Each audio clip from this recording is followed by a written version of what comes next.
সফল কাম হতে হলে 3টা আমল আপনাকে করতে হবে। 1 নম্বর হচ্ছে নিজেকে সর্বোপরি গুনাহ থেকে পবিত্র করতে হবে। কোনো গুনাহ করব না। আপনি সকাল থেকে সন্ধ্যা পর্যন্ত আপনি চিন্তা করবেন, আজকে সকালে আমি ফজরের নামাজ দ্বারা আমার সকালটা আমি শুরু করেছি, সন্ধ্যার আগ পর্যন্ত আমি একটা মিথ্যা কথা বলবো না, সন্ধ্যার আগ পর্যন্ত কারোর বিরুদ্ধে সমালোচনা করব না, সন্ধ্যার আগ পর্যন্ত গীবত শিকায়েত করব না, সন্ধ্যার আগ পর্যন্ত আমার জবান দিয়ে কোনো কটু কথা বলবো না, সন্ধ্যার আগ পর্যন্ত কোনো মানুষকে বিপদে ফেলার জন্য চিন্তা ভাবনা করব না, সন্ধ্যার আগ পর্যন্ত যে কয়েকটা নামাজ আমার ভাগ্যে জুটেছে আমি একক নামাজ কাজা করব না। এইভাবে যদি সকাল থেকে প্রত্যেক দিন সন্ধ্যা পর্যন্ত বান্দা চিন্তা ফিকির করে আর এইভাবে যদি দিনের প্রতি অগ্রসর হতে থাকে, খোদার কসম করি মৃত্যুর আগ পর্যন্ত এই বান্দা প্রসিদ্ধ থাকবে, তাকে কেউ নেফাকি করতে পারবে না, অপবিত্র করতে পারবে না। সুবহানাল্লাহ। সম্মানিত প্রিয় ভাইয়েরা, সাহাবায়ে কেরাম পবিত্র ছিলেন, সাহাবায়ে কেরাম নেফাকি থেকে মুক্ত ছিলেন, সাহাবায়ে কেরামের আত্মাটা কত সুন্দর ছিল, পবিত্র ছিল। তারা যখন কোরআন তেলাওয়াত শুনতেন, সাহাবায়ে কেরামের চোখের পানি টপ টপ করে পড়তেন। কেন পড়তেন? কারণ কোরআন তেলাওয়াত শোনা মাত্র সাহাবায়ে কেরামের অন্তঃকরণটা নরম হয়ে যেত। রব্বুল আলামিন বলছেন, ইন্নামাল মুমিনুনা ইযা যুকিরাল্লাহ ওয়াজিলাত কুলুবুহুম। আল্লাহ পাক বলছেন, আমার মুমিনরা যখন আমি আল্লাহ পাককে স্মরণ করে তাদের হৃদয়টা ভীতু কাজ করে, অন্তঃকরণের ভিতরে ভয় কাজ করে। কার ভয়? আল্লাহর ভয়। তারা চিন্তা করে যে আমি আমার মাওলাকে ডাকতেছি, আমার মাওলাই সব কিছু করতে পারে, আমার মাওলাই সব কিছু করানেওয়ালা জাত, আমার মাওলা আমার খাওয়ায় পড়ায়, আমার মাওলা পরকালে আমার মাওলা যদি আমার সাহায্য সহযোগিতা না করে, পরকালে কেউ আমার সাহায্য সহযোগিতা করার ক্ষমতা রাখে না। এজন্য ইন্নামাল মুমিনুনা, মুমিন হচ্ছে তারা আল্লাহ পাককে যখন স্মরণ করে তাদের অন্তঃকরণের ভিতরে ভয় কাজ করে। ওয়াজিলাত কুলুবুহুম, তাদের কলবটা ভীতু সন্ত্রস্ত হয়ে যায়। ওয়াইজা তুলিয়াত আলাইহিম আয়াতুহুম যাদাতুহুম ঈমানা, যখন তাদের সামনে কোরআনুল কারীম তেলাওয়াত করা হয় তখন তাদের অন্তরটা নরম হয়ে যায়। আর এমত অবস্থায় যখন নরম হয়ে যায়, চক্ষু দ্বারা অশ্রু প্রবাহিত হতে থাকে। এই অশ্রুটা দুঃখের কোনো কান্না নয়, এটা হচ্ছে আনন্দের কান্না।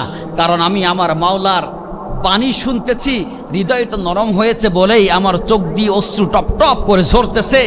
যাদাতুহুম ঈমানা, আল্লাহ পাক বলছেন এমত অবস্থায় আমি আমার বান্দার ঈমানকে বৃদ্ধি করে দেই। বলি সুবহানাল্লাহ।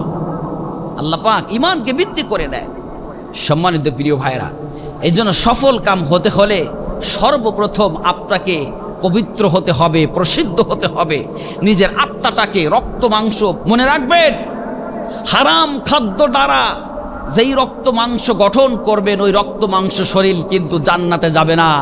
কারণ জান্নাত পবিত্র স্থান, আর পবিত্র জায়গায় পবিত্রটাই গ্রহণ করে। এই জন্য যে খাদ্যটা আপনি খাবেন পেলেই খাওয়া যাবে না, খাওয়ার আগে অন্তত চেক করে তালাশ করে খেয়েন যে এই খাদ্যটা হারাম না হালাল। কারণ ইবাদত কবুল হওয়ার প্রথম নম্বর শর্ত হচ্ছে হালাল খাদ্য গ্রহণ করা। এই জন্য শুধু ওযু আর গোসলের দ্বারা পবিত্র হওয়া যায় না। পবিত্র হতে গেলে নিজের কর্মগুলোকেও পরিবর্তন করতে হবে।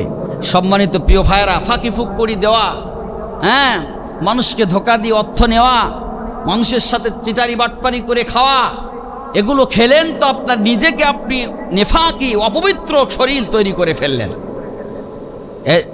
এই শরীর দ্বারা কখনো সফল কাম হওয়া যায় না। দ্বিতীয় নাম্বার পয়েন্ট হচ্ছে ওয়াজাকার আসমা, সর্বদা আমরা একজনকে স্মরণ করব। তিনি কে? আপনার আমার মালিক কে? জবান ছেড়ে স্পষ্ট ভাষায় বলেন, আপনার আমার মালিক কে? আল্লাহকে ডাক দিব, আল্লাহকে ডাক দিব। নামাজের পরে বসে যান। নামাজে যখন সালাম ফিরায় এক শ্রেণীর মানুষকে শয়তান পাম দেয়, হে তাড়াতাড়ি বেরিয়ে যা, তাড়াতাড়ি বাজার শেষ হয়ে যাবে, তাড়াতাড়ি যা, তাড়াতাড়ি হাঁটতে যেতে হবে, তাড়াতাড়ি বেরিয়ে চলে যাও। এটা আপনার নফস শয়তান আপনাকে ধোঁকা দিচ্ছে। ও ভাই, নামাজের পরে 5 মিনিট বসে থাকলে আপনার ক্ষতি হবে না, লাভ হবে। মসজিদে বসে থাকবেন তো যতক্ষণ আপনার নেকির খাতা ভরতে পরিপূর্ণ হতে থাকবে ততক্ষণ। কারণ পৃথিবীতে সবচেয়ে শান্তির জায়গা মসজিদ, আর পৃথিবীতে সবচেয়ে অশান্তির জায়গা হলো বাজার। কিন্তু মানুষ বাজারে ঘন্টার পর ঘন্টা ঘন্টার পর ঘন্টা বসে থাকে, কষ্ট হয় না, সময় লস হয় না। মসজিদে 10 মিনিট বেশি হলেই গার মধ্যে জ্বালা ধরে যায়। মসজিদে 10 মিনিট বেশি সময় হলে যাদের গার মধ্যে জ্বালা ধরে যায়, বুঝে নিবা তাদের অন্তঃকরণ নষ্ট হয়ে গেছে, তাদের ভিতরে নেফাকি প্রবেশ করেছে, এই জন্য মসজিদে তাদের ভালো লাগতেছে না। কথা কি বুঝেছেন? কারণ মসজিদ হচ্ছে শান্তির জায়গা। মাছ পানিতে থাকে যতক্ষণ, শান্তিতে থাকে ততক্ষণ। মুমিন মসজিদে থাকে যতক্ষণ, শান্তিতে থাকে ততক্ষণ। কথা বলেন ঠিক না বেঠিক? এজন্য মসজিদ হলো শান্তির জায়গা। এখানে আসেন, বসেন, নামাজের পরে 33 বার সুবহানাল্লাহ সুবহানাল্লাহ প্রশংসা করলাম কার? আলহামদুলিল্লাহ প্রশংসা করলাম কার? আল্লাহ পাক ফেরেশতাদেরকে ডেকে বলে, ও আমার ফেরেশতারা, ওরা কি বলছে আল্লাহ জানে কি জানে না? শোনে কি শোনে না? শোনে। যখন বান্দা বলে এই আঙ্গুলিগুলো দিয়েছেন, এই যে দাগ, এগুলো কিসের জন্য, কেন দিয়েছেন জানেন? এগুলো এ কারণে দিয়েছেন, হাতের মাথায় সব সুবহানাল্লাহ সুবহানাল্লাহ সুবহানাল্লাহ সুবহানাল্লাহ, আলহামদুলিল্লাহ আলহামদুলিল্লাহ। দোকানে বসে আছেন, খরিদ্দার এখন আসে নাই। দোকানে বসে আছেন, খরিদ্দার এখন আসে নাই, 10 মিনিট সময় পেয়েছেন, হাত তো আছে, চলতে থাকবে সুবহানাল্লাহ সুবহানাল্লাহ সুবহানাল্লাহ। জানেন একটা সুবহানাল্লাহর কত দাম জানেন? নবীজির কাছে জিজ্ঞাসা করা হলে, ইয়া রাসূলুল্লাহ, হযরত ওসমান রাদিয়াল্লাহু তাআলা আনহু জিজ্ঞাসা করছেন নবীজির কাছে, ইয়া রাসূলুল্লাহ সুবহানাল্লাহর কত দাম? তখন নবীজি মুস্কি হাসি দিয়ে বলতেছে, ওসমান, এই ছোট্টতম একটা শব্দ সুবহানাল্লাহ, এর কত দাম জানো? জান্নাতের ভিতরে যেই বান্দা, প্রত্যেকটা বান্দার নামে জান্নাতের ভিতরে একটা করে ঘর আছে। প্রত্যেকটা বান্দা, প্রত্যেকটা আদম সন্তানের জন্য জান্নাতের ভিতরে একটা করে ঘর আছে। এখন আপনি আপনার কৃতকর্মের কারণে যদি ওই ঘর থেকে বঞ্চিত হন, এটার জন্য আল্লাহ দায়ী না। প্রত্যেকের জন্য ঘর আছে, প্রত্যেকটা বেধর্মী হোক আর মুসলমান হোক, প্রত্যেক আদম সন্তানের জন্য জান্নাতে ঘর আছে। কিন্তু বেধর্মীরা পাবে না, এই কারণে শিরক করার কারণে ওই ঘর থেকে তারা বঞ্চিত হবে। আর যারা ঈমান আনার পরে যারা অন্যায় কাজ করবে, তারাও অন্যায় অপকর্ম করার কারণে এই ঘর থেকে তারা বঞ্চিত হবে। তো নবীজির কাছে যখন প্রশ্ন করছেন হযরত ওসমান, তো নবীজি মুস্কি হাসি দিয়ে বলছে, ওসমান, একবার সুবহানাল্লাহর কত দাম তুমি জানো? এই ছোট্ট শব্দ, ফাইনাল লিসানা জিরমুহু সগীরু ওয়া জুরমুহু কাবীর, এই জবানটা কিন্তু ছোট্ট একটা জবান। এর ভিতর দিয়ে বড় একটা হাতি আপনি ঢুকাইতে পারবেন না, কারণ ছোট্ট একটা ছিদ্র জবান, কোনো রকমে এক লোকমা ভাত ঢোকে।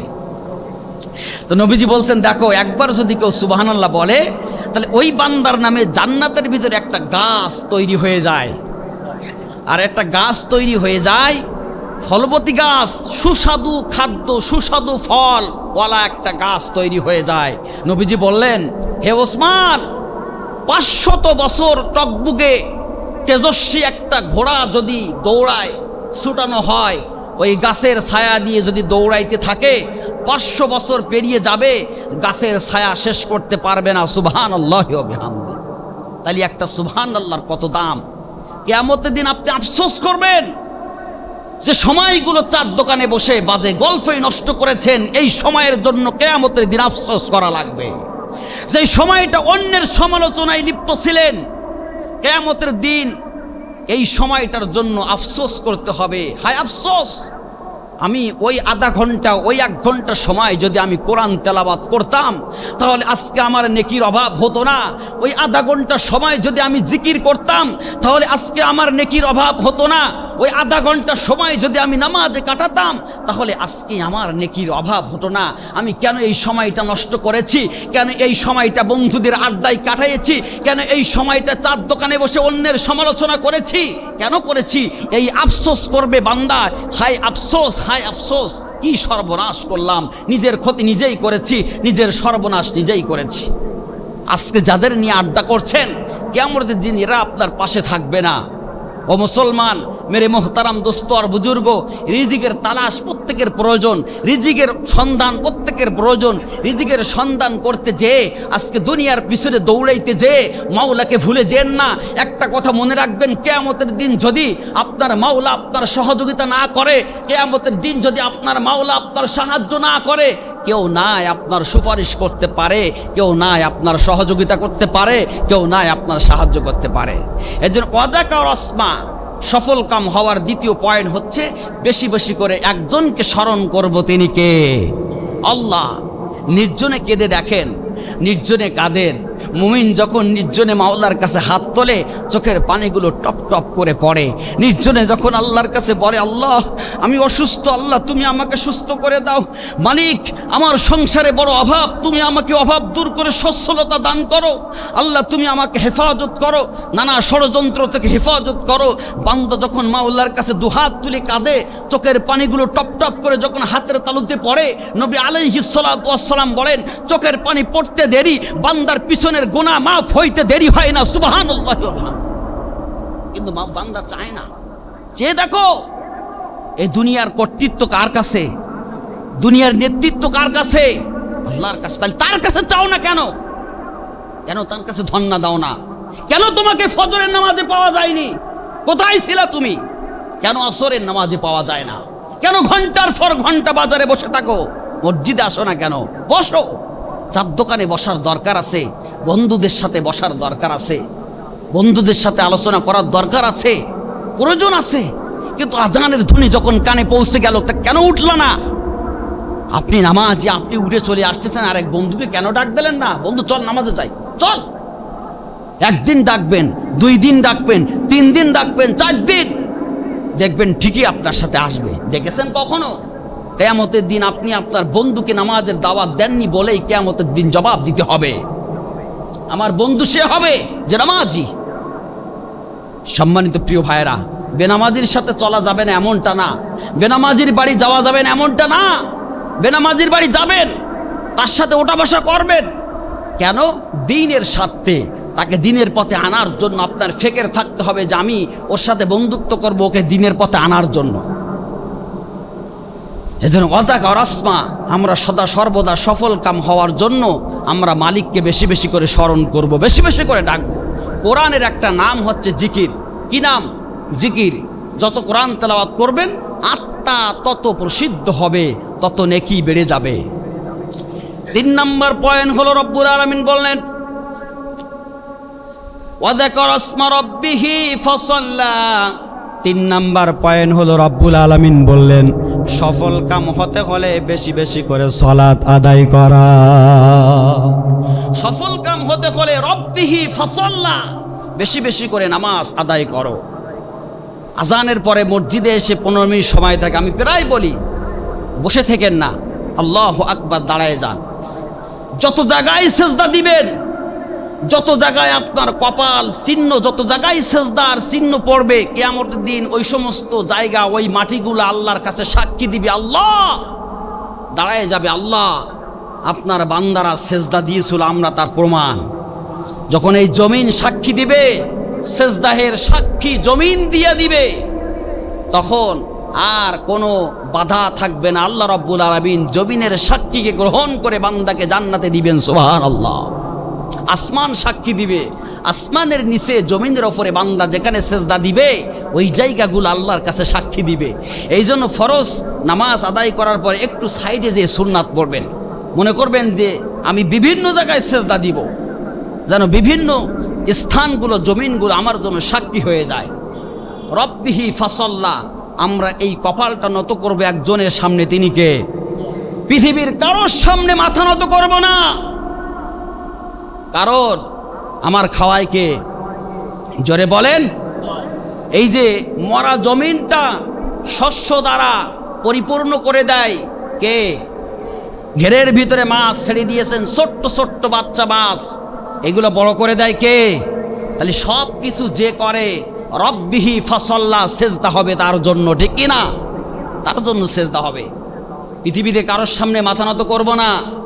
শোনেন, এই হাত 2খানা কুন ফায়াকুনের মাধ্যমে বানাই নাই। এই কপালটা কুন ফায়াকুনের মাধ্যমে বানায় নাই, পাও দুইখানা কুন ফায়াকুনের মাধ্যমে বানায় নাই। সব কিছু আল্লাহ রাব্বুল আলামিন নিজে হাতে করে বানাইছে। গোটা শরীরের অঙ্গ প্রত্যঙ্গগুলো মাওলা নিজে হাতে করে সাজাইছে। আল্লাহ রাব্বুল আলামিন মহাব্বত করে কপাল নামক একটা অঙ্গকে আল্লাহ সুন্দর করে বানাইছেন। কেন? আল্লাহ রাব্বুল আলামিন এ কারণে বানাইছেন যে আমার বান্দা আমার বানানো এই কপাল দিয়ে আমি মাওলার সামনে যখন সেজদা দিবে, জমিন নামক কাগজের ওপরে কলম নামক কপাল নামক কলম দিয়ে যখন বান্দা সিগনেচার করবে, ওই বান্দার জিম্মাদার আমি রব্বুল আলামিন হয়ে যাব। বলি সুবহানাল্লাহি ওয়া বিহামদি। সম্মানিত প্রিয় ভাইরা, ইসলাম কত সৌন্দর্যমণ্ডিত, ভিতরে প্রবেশ করে দেখেন ইসলাম কত সুন্দর। তাহলে সফল কাম হতে গেলে তিনটা জিনিস প্রয়োজন, তিনটা আমল করতে হবে। কয়টা? জোরে বলেন কয়টা? তিনটা। এক নম্বর হচ্ছে কদ আফলাহা মান তাযাক্কা, এক নম্বর হচ্ছে নিজেকে পবিত্র করতে হবে। দুই নম্বর হচ্ছে ওয়াজাকা রাসমা, বেশি বেশি করে রব্বুল আলামিনকে স্মরণ করতে হবে। তিন নম্বর হচ্ছে রব্বিহি ফাসাল্লা, বেশি বেশি করে রবের সামনে সেজদা দিতে হবে, অর্থাৎ নামাজ আদায় করতে হবে। কার জন্য? আল্লাহর জন্য। কিন্তু আসলে আমরা সফল কাম হতে পারছি না। কেন? তার কারণ আছে। রব্বুল আলামিন পরের আয়াতে বললেন বাল তুসিরুনাল হায়াতাদ দুনিয়া ওয়াল আখিরাতু খায়রু ওয়া আবকা।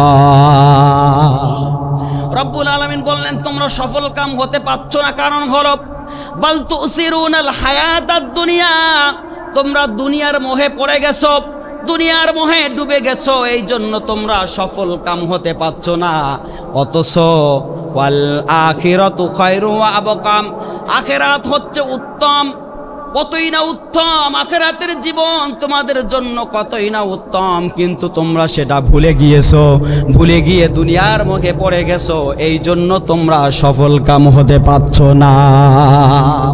এই জন্য তোমরা সফল কাম হতে পারছো না, কারণ দুনিয়ার মোহে তোমরা ডুবে গেছো। দুনিয়ায় কে কয়তলা বাড়ির মালিক হতে পারবে? যেভাবেই হোক কোটি কোটি টাকা বানাতে হবে, যেভাবেই হোক পাঁচতলা বাড়ি বানাতেই হবে, যেভাবেই হোক আমার সব কিছু থাকতে হবে। এই জন্য দুনিয়ার মোহে পাগলের মতো ছুটতেছে, যার কারণে সফল কাম হতে পারছো না। কিন্তু তুমি জানো না দুনিয়ার ক্ষণস্থায়ী জিন্দেগি এটা তোমাকে দেওয়া হয়েছে আখিরাতকে সাজানোর জন্য। দুনিয়ার কাছে আখিরাতকে দুনিয়ার কাছে বিক্রি করা যাবে না, দুনিয়াকে আখিরাতের কাছে বিক্রি করতে হবে। কথা বলেন ঠিক না বেঠিক? আর দুনিয়া ও মাজরাতুল আখিরা, দুনিয়া হচ্ছে আখিরাতের হাট বাজার। কারণ মানুষ বাজার থেকে সদাই করে বাড়ি এসে রান্না করে খায়, ঠিক তেমনি করে মুমিনরা দুনিয়ায় সদাই করবে, আখিরাতে যেয়ে খাবে। দুনিয়া বসে দুনিয়ার 60 বছরের জিন্দেগিতে বসে যেই ব্যক্তি চিরস্থায়ী আখিরাতকে সাজাইতে পেরেছে, ওই ব্যক্তি সবচাইতে বড় সফল কাম হতে পেরেছে এবং ওই ব্যক্তি সবচাইতে বড় বুদ্ধিমান। আর যেই ব্যক্তি দুনিয়ার 50 বছর জিন্দেগিটা পেয়ে আখিরাতের চিরস্থায়ী জিন্দেগিটা নষ্ট করেছে, ওই ব্যক্তি সবচাইতে বেশি বোকা। আর আপনি প্রবাসে গেছেন, ভালো করে বোঝেন, আপনি প্রবাসে গেছেন 5 বছরের জন্য। এখন বাড়িতে আপনার বউ বাচ্চা মা বাবা ফ্যামিলি পরিবার সবাই আছে। এখন আপনি এদের সুখের জন্য আপনি বিদেশ গমন করেছেন, প্রবাসে গিয়েছেন। কেন? যে আমার বউ বাচ্চা মা বাবাকে আমি সুখে রাখবো, ভালো থাকবে, তাদেরকে খাওয়াবো পড়াবো, এই জন্য আপনি বিদেশ গমন করেছেন। এখন আপনি ওখানে যে কি করতেছেন? উল্টা। ওখানে যে আপনি যা কামাই করতেছেন সব নষ্ট করে ফেলাচ্ছেন। শেষমেশ 15 বছর পরে বিদেশ থেকে বাড়ি এসে আবার যাতাই, আবার ঝুড়ি কোদাল নিয়ে মাঠে দৌড়াচ্ছেন। কেন? কারণ আপনি 15টা বছর বিদেশে থেকে আপনি যে উদ্দেশ্যে গিয়েছিলেন সেই উদ্দেশ্য আপনি সফল করতে পারেন নাই, নষ্ট করে এসেছেন বলেই আপনার ঝুড়ি কোদাল আবার ঘাড়ে উঠে গেছে। ঠিক তেমনি করে ও মুসলমান, একটা উদ্দেশ্য দিয়ে আল্লাহ পাক আপনাকে জমিনে 50 বছরের জিন্দেগির হায়াত দিয়ে পাঠাইছে। এই জিন্দেগিটা কাজে লাগায়ে যদি আপনি বুদ্ধিমান হয়ে থাকেন, এই 50 বছরের জিন্দেগিতে বসে যদি আখিরাতের চিরস্থায়ী জিন্দেগিটা সাজাইতে পারেন, কসম আল্লাহর, আখিরাতের জিন্দেগিটা আপনার জন্য সফল হয়ে যাবে। আর যদি আপনি বুদ্ধিমান না হন, সামান্য 50 বছরের জিন্দেগি জিন্দগিটা এলোমেলো খেল তামাশা করে কাটাই দেন, আখিরাতের জিন্দগিতে যে আপনার সেই ঝুড়ি কোদাল ছাড়া আর কিছুই থাকবে না। এজন্য সম্মানিত প্রিয় ভাইরা, আল্লাহ রাব্বুল আলামিন আমাদের সবাইকে সফল করুক। আসুন নামাজের সেজদা দেই, আসুন মাওলার স্মরণ করি, মাওলার সামনে হাত পাতি, মাওলার কাছে চেয়ে নেই, মাওলাকে বেশি বেশি করে ডাকি, বিপদ আপদ মুসিবতের সমস্ত জায়গায় মাওলাকে স্মরণ করি। দেখবেন ইসলাম কত সৌন্দর্য। ইসলামটাকে পূর্ণাঙ্গভাবে মেনে দেখেন, ইসলাম আপনার সমস্ত পথ দেখাই দেবে, ইসলাম আপনাকে সরল পথ দেখাই দেবে। আর যদি পরিপূর্ণ ইসলাম না মানেন তাহলে তো আপনি বুঝতেই পারবেন না যে ইসলামের সৌন্দর্য। যাই হোক প্রিয় মেহতারাম দোস্ত আর বুজুর্গ, আল্লাহ রাব্বুল আলামিন আমাদের সবাইকে সফল কাম করুক এবং এই তিনটা আমল বেশি বেশি করার তৌফিক দিক। সবাই বলি আমিন।